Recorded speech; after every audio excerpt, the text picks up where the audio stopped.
The International University of Management, a Namibian university dedicated to its people's future, a hub of abundant opportunities. We are IUM for life. We are IUM.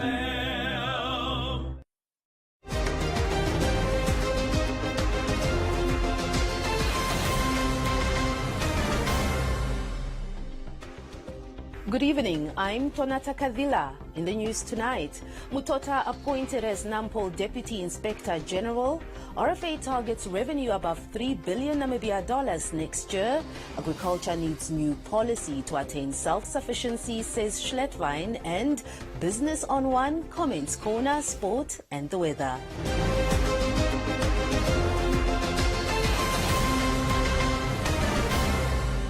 Namibian Police Inspector General Joseph Shikongo has appointed Commissioner Elias Mutota as the Deputy Inspector General for Operations.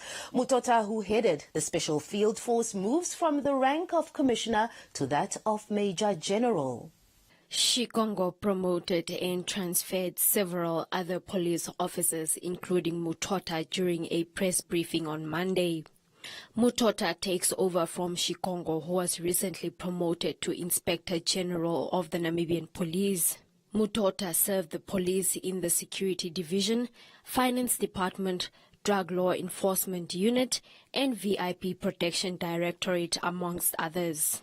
The subject here is transfer, appointment, and the offer of promotion to number 05799, Commissioner Elias Mutota, from Special Field Force, Directorate, Windhoek, to the Office of Inspector General of Police, appointed as the Deputy Inspector General, responsible for operation in the Namibian Police.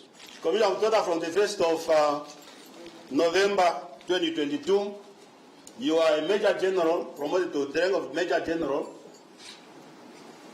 and appointed as the Deputy Inspector General, responsible for operations. And we want to see change. We want to see, you must do more. You are younger than me. You must go and run. I will not keep you in the office. I want you to go and change the face of criminal situation in our republic.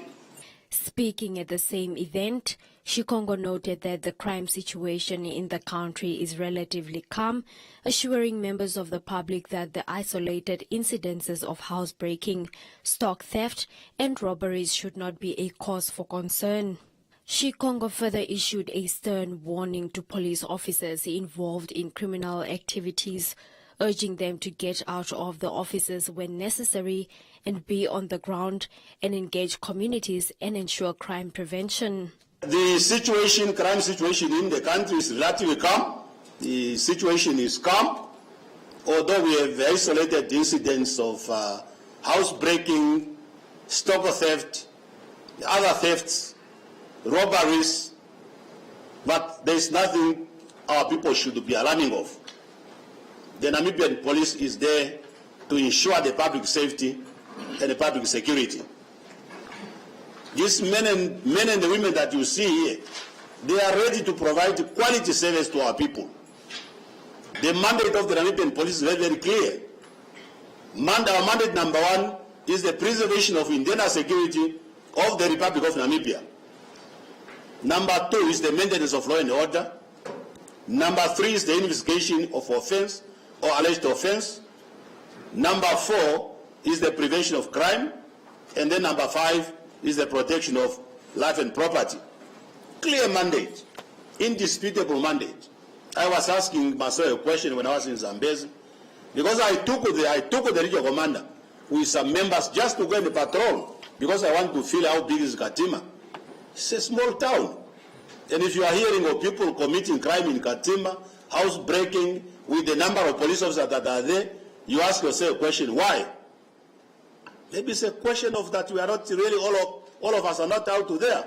We are directing officers to get out of offices when necessary, and they go and they engage our community outside there. And also to ensure the crime prevention. Sometimes we got more dockets because we were not able to prevent the crime on the ground. We wanted to see boots on the ground. And I even used, wherever I go, I use the word, either we shape in or we shape out. This is what we want.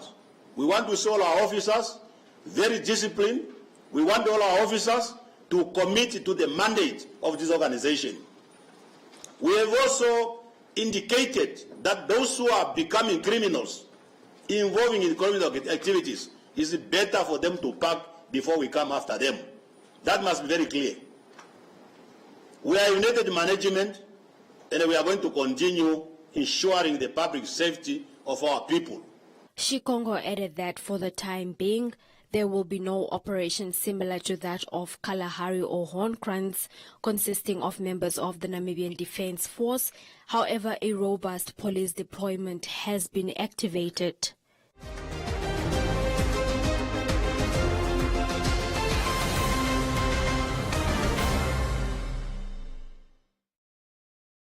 Get great prices on summer dining at Pep Home. Fancy tumblers are an incredible $9.99 each. We're always serving up the savings. Printed dinner plates are just $26.99 each. Add a pop of color with textured glasses, an amazing $9.99 each. Get more, enjoy more. Life's better with Pep.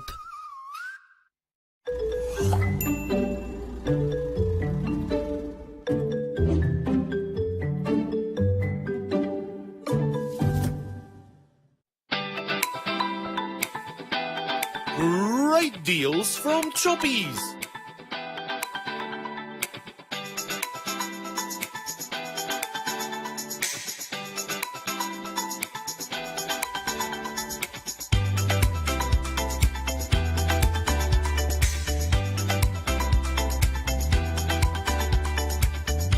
Choppies, great deals for your money.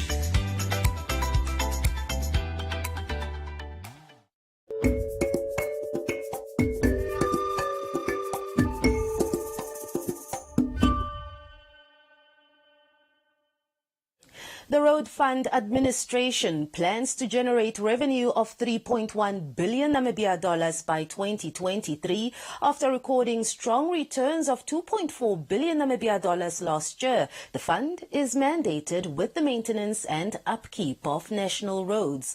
This was revealed during RFA 5-year business plan stakeholder consultation today. Namibia is still regarded as having the best road network on the continent. During the stakeholders consultation, Namene Kalili, the Program Management Policy and Advice Executive at the Road Fund Administration, outlined the revenue targets for the next 5 years. So our revenues, we intend to grow our revenues quite strongly. So from last year, our revenues were 2.4 billion, and we want to increase them to about 3.1 billion. We must actually put in a bit of a disclaimer into that 2.4 billion because it does include the fuel reduction. And then with all the increases, we go up to about 3.1 billion. And by the end, or by 2028, we're looking at a budget of about 4.4 billion to fund road maintenance. The big chunk of that, 57%, is from the fuel levy, and then from vehicle registration would make up the other big chunk. And then the others are a lot smaller contributions from our road user charges. And this is all to respond to the aging road infrastructure and then also the needs of the approved authorities and on the needs of the road going forward. RFA Chief Executive Officer Ali Ipinge stated that much of the institution's funds goes towards the maintenance and rehabilitation of roads in Namibia. I think with our investments that RFA put in the road sector and then also from government, Namibia has been able to enjoy good ranking in terms of the quality of roads and then also access of the roads by the citizens. So for the past 5 years in a row, Namibia managed to maintain their ranking as being #1 country in Africa with best roads.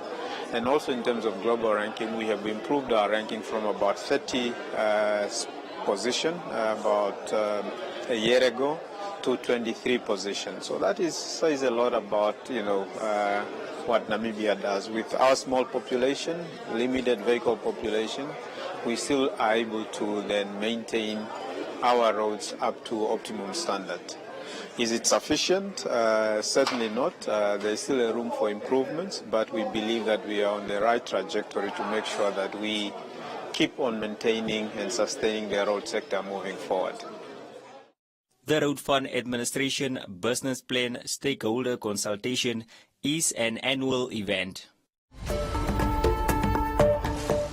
The Minister of Agriculture, Water and Land Reform, Kalle Schlettwein, visited Namib Mills in Otavi last week, where he met stakeholders to discuss policy reforms in the agriculture sector. Schlettwein said that the ministry plans to familiarize itself with business operations at the mill, especially in sugar production, in order to determine what the new policy should entail for the journey to self-sufficiency. Namib Mills in Otavi is currently packaging locally produced sugar among other products, and the minister said this is one of the areas that are in need of policy realignment, as Namibia imports bulk sugar from South Africa under SACU bilateral trade regulations at a high price. Schlettwein stated this is an unfair situation that needs to be resolved. They buy through the Southern Protocol and the SACU arrangement sugar from South Africa. We are no sugar producers. There is a pricing problem because we have to, when we import from South Africa, we do not get the benefit of the price parity compared to their prices that is exported to beyond SACU. We pay more. And I think that is to our very great disadvantage. And we are seized with the matter in SACU, and the Botswana, Namibia and Lesotho are countries in SACU that drive as hard as we can a system where we at least get export parity prices in cases where there's a shortage. And that is the big stumbling block. When South Africa cannot supply, we are still not allowed to buy at export parity of the South African market. We must still buy the surplus price. And that is an unfair situation that needs to be corrected. Schlettwein added that agriculture is about to undergo a major paradigm shift with the upcoming policy shift towards attaining self-sufficiency. He said the engagement with stakeholders thus far looks promising in terms of alignment with this new policy. It's essential that we talk to these stakeholders, that we share the policy with them and see whether they would be ready and how they would optimize their businesses out of this policy shift. That is mainly the purpose. The second one is, of course, it's always interesting to see how they operate and what their thinking is and what the market information is that they use when they do their businesses. Those 3 points are for me very important, that I am able to judge whether our own policy changes are in fact doable or not. On this stage, I'm very happy to say that the policy shift is very doable. It's in fact very necessary. And the stakeholders are very much buying into that policy shift of self-sufficiency in grains. In conclusion, Schlettwein stated that a policy shift will optimize business operations for local agriculture practices, and stakeholders are excited to buy into the idea of a new policy.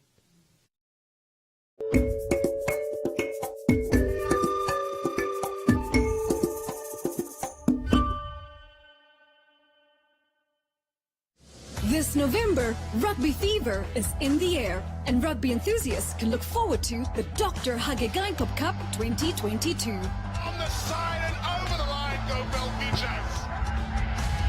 Don't miss this epic clash between the Windhoek Draft Velvicias versus the Windhoek Draft Griquas from South Africa. Aggressive stuff from the Windhoek Draft Griquas. The match will take place on the 5th of November at 4 p.m, so make sure to tune in to watch the showdown live on One Africa. Proudly brought to you by MTC, Windhoek Draft and Bank Windhoek.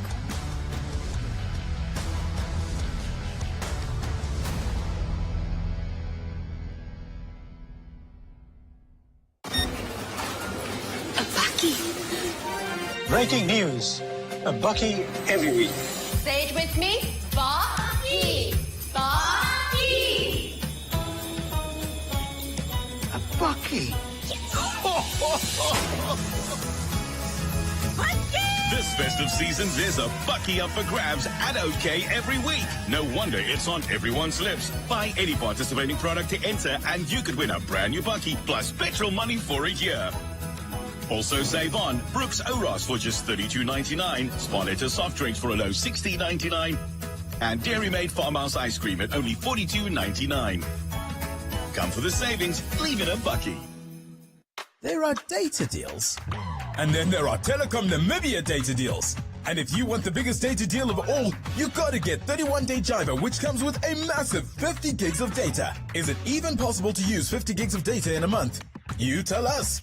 You also get 1,000 voice minutes and 400 SMSs. To get your hands on 31-day Jiva, dial star 130 star 780 hash and enjoy a month of mega data. Whoa, that's a lot of data, minutes and SMS. How much is that? Must be expensive. No, it's only 185 Namibian dollars excluding VAT. T's and C's apply. Telecom Namibia. Sharing your world.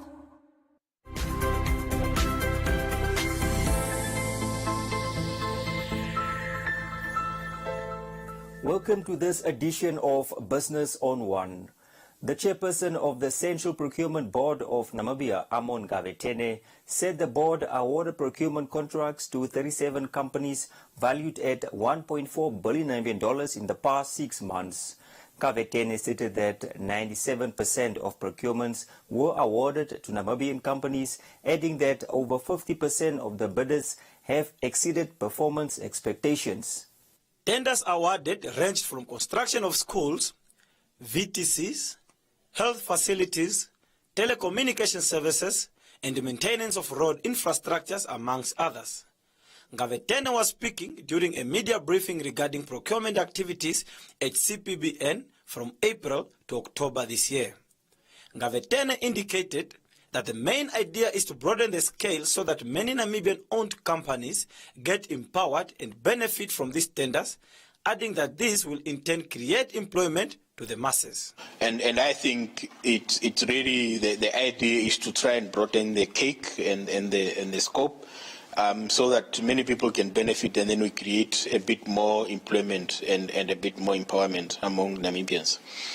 It is also important to note that between April and end of September, out of those 37 companies that are awarded, 97% are 100% owned by Namibians.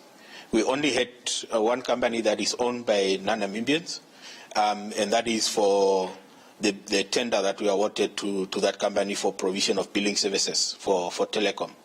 And I think that speaks to the fact that it's a type of service that Namibians lack capacity and skills. And I think that's probably some of the things that people need to start thinking about. The board is running around about 72 projects in total, and more than 50% of those projects, they have exceeded expectations in terms of timelines. And I think we only have around about 26% of projects that are a bit delayed. But overall, in terms of the executions, we are doing quite really well. He further added that the board will not tolerate any form of non-performance or poor service delivery. Any such conduct will draw a harsh punishment for the bidders or potential bidders. Around the issues of debarment, where a bidder has failed to perform, where we have cancelled the contract, and then also we apply it to the review panel so that that bidder can be debarred from participating in any government procurement for a certain period of time. And we can link that to the issues of Kurenguru, dealing with a bidder with the name Neolua. So we have applied to the review panel for debarment because we have established beyond any reasonable doubt that the bidder has really failed and has breached the contract, and the bidder has been debarred for 6 months. And also we have applied for a debarment of a bidder, Kinetic Ovations, who have obviously submitted a falsified letter of intent from Standard Bank. So I think what we are trying to say is that if you conduct yourself in a manner that is offensive to the ethos and principles of public procurement, the Central Procurement Board will not obviously hesitate to apply for debarment and for such a bidder to be blacklisted for a certain period of time. And also, they equally apply to the issues of non-performance. We know the historical background where we are coming from as a country. We know the issues of marginalizations and so on. By all means, the board will try and set out requirements that would ensure that majority of Namibians are able to qualify for bids and are able to get contracts as part of empowerment. But we don't have any excuse, either historicals or circumstantials, when it comes to non-performance, and will not obviously hesitate to debar any kind of bidders who are providing poor services. Ngavetene highlighted that the organization continues to advocate for open national bidding, which will stimulate the economy and create much-needed employment to better the lives of the Namibian people.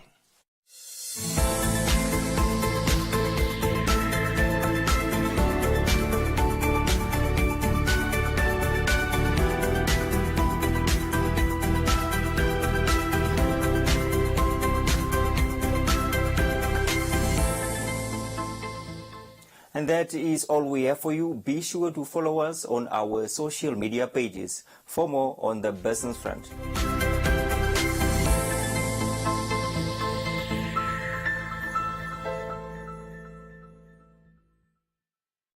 Get super cool savings on character fun at Pep. Kids character flip-flops $39.99 per pair. Our lowest prices make a splash. Character hooded towels and beach towels $89.99 each. Life's better with Pep. Prevent cramps with Fabifarm's new MBA Cramp Stop. Developed to bring fast and effective relief from cramps in athletes, active people and senior citizens. Manufactured in Namibia, Fabifarm's MBA Cramp Stop contains a carefully selected blend of vitamins and essential minerals to prevent cramps, with a full month's supply of capsules. It's Fabifarm's new MBA Cramp Stop, your #1 choice in cramp prevention. Now available at all leading pharmacies countrywide. We've always had the bravery to stand up for what is Namibian, from protecting our homes to fighting injustices. We still celebrate what it means to us and raise a glass to those who show their bravery. No matter how they take on the world, with all this potential in the land of the brave, what will you do to make this Namibia your Namibia?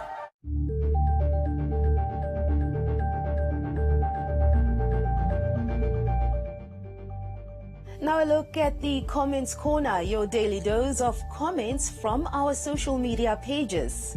The search for the body of a 6-year-old boy who drowned in a stream in Grijsblok in Windhoek on Sunday afternoon has been concluded after an independent diver recovered his remains following hours of search on Monday morning.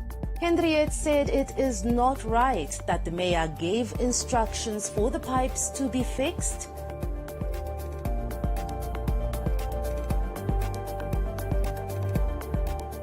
Lizzie wants the city to come up with a plan to ensure that this never happens again.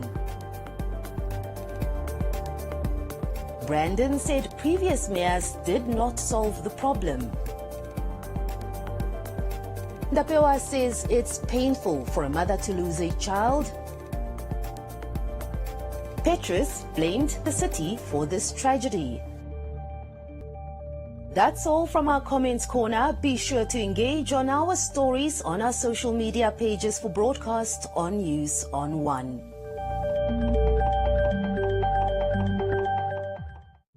Back in the day, Susie's phone used to ring like a hotline. She was the most popular girl in town. But since she did not register her SIM card with her mobile service provider, her phone does not ring anymore. She has tried to get something similar. She has tried this and that number, but it has never been the same. So now, she has a reputation of being a number hoarder. Instead of just registering her SIM at her mobile service provider and keeping her number. Excuse me one sec. Hello? No, this isn't Susie. Have you tried her other number? Don't miss out on important communications like Susie. Register your SIM to keep your number. Visit www.cran.na.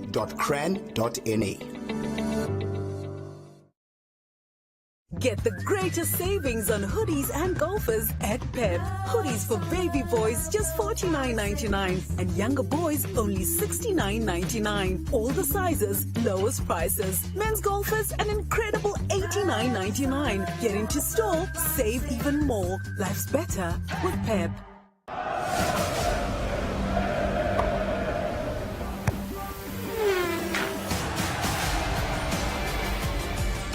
Now, let's take a look at what's happening on the sport front. With overwhelming interest by classic old-wheelers from as far as Tsumeb, vehicles older than 25 years were allowed to race with cars dating back to the mid-1960s at the National Circuit Racing Championship held at the Tony Rust racetracks outside Windhoek. This past weekend was a hub of activities as 8 classic cars took part in the 6-leg National Circuit Racing Championship. The aim of the classic car race is to grow the sport into a national event in line with the rules and regulations as stipulated by the Namibia Motorsport Federation. According to Henry Bischoff, an avid motorsport and 4x4 enthusiast who was racing in his yellow VW Beetle from 1974, said the idea was elevated to entertain spectators between racing heats. We're trying to get our spectators back to Tony Rust, and we've lost a bit of credibility with them with the long pauses between races. So what we've done is we've started a classic car racing series to do fillers between the clubmen's racing, and I think it's working well. There's a lot of old people that are joining, and we saw today that the spirit is still there and the guys are going well. Now I must say it's a 74 1600 with a lot of horses missing, but it's good in the corners and we've got good brakes. So, I have to make up in the corners for the cars that are faster than me. The problem is there are too few corners. So, yes. Then there's a Cortina, Tola Botas Mark 1 Cortina, and Giel Creer has got a Anglia and an Escort. And then we also got the production cars running with us. My daughter-in-law is racing her Golfie here, and she's doing well. It's the first time she's out on track. And we look forward to this series growing. Next year, there's still one race on the 26th of November, and we'll campaign the cars again, but next year they have to comply to the rules and so on and so forth, so we're working towards that. During the event, one of the participants, Giel Creer, racing in his white and blue 1974 Ford Escort MK2, was crowned as Mr. Classic for the day. Creer, who was upbeat after winning, said it was all about bringing back the fun and entertainment to the racing tracks to attract larger crowds. We are going top speed, it's just not fast. So yeah, it's a lot of fun. You work the vehicles. It's not a race car. You work the car because you don't want to damage anything, because it's difficult to get parts for these cars. So we drive it with care. We've got respect for each other on the road as well, on the track. So it's not passing in a very aggressive manner. It's more a friendly ride. Fun. We're having fun. I'm laughing at myself the whole time on